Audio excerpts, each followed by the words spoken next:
Lush, and I'm here at the Hub Culture Pavilion in Davos at the World Economic Forum. Joined now by Oliver McTernan, Director of Forward Thinking. Thank you so much for coming by. Thank you.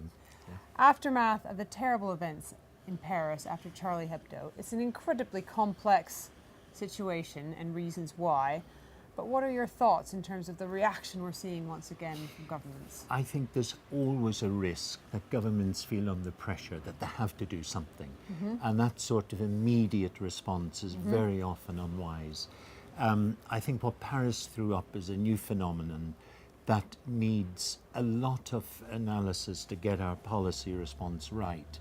And it's not something that we as Europeans or Americans can do alone, or even the Muslim Arab world can do alone. I think what's necessary if we're going to address this issue, not just deal with the symptoms, but look at the real causes.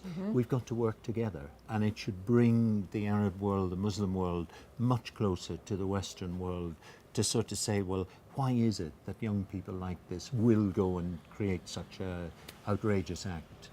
So I know that you work taking people from the Arab world, from the Muslim world, to Ireland, to Northern Ireland, to see about common causes and how you bridge those gaps between people. What can you share from that experience? We've always seen the Northern Ireland experience as a very helpful, I'm hesitant to use the word teaching experience, because it's more a laboratory of, how conflicts can be complicated through lack of timing, wrong timing, the inability to respond in the right way.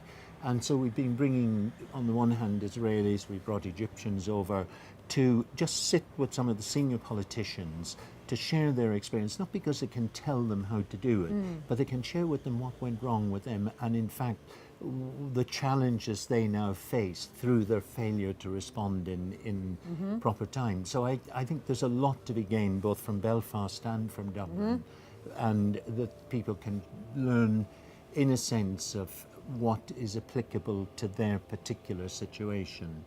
And what do you think in terms of the causes, just turning it back to Paris, what do you think in terms of some of the causes?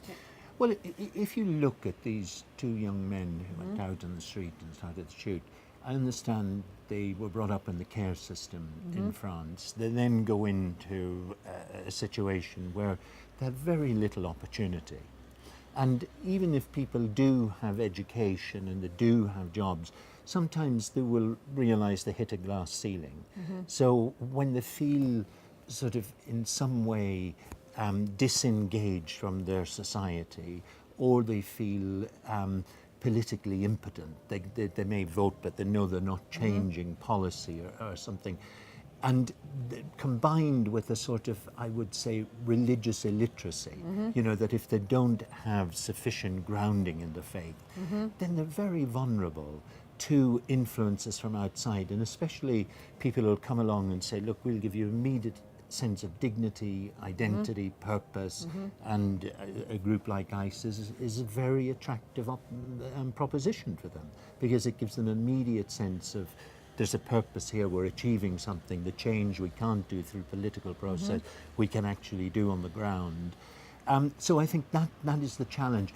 I have a great problem with this word, and we use it in Britain a lot, de-radicalization. I think the problem is that a lot of these young people need to be radicalized. Right. If they were radicalized in their faith and they understood the principles of the faith, they would have a moral compass to know what's right and wrong. And I think they wouldn't be vulnerable to being mobilized or recruited into all sorts of, I would say, psychopathic movements that use religion as a sort of convenient rallying call, but it's not a sort of causal factor in itself. Now, that said, it doesn't excuse the responsibility of religious leaders and political leaders.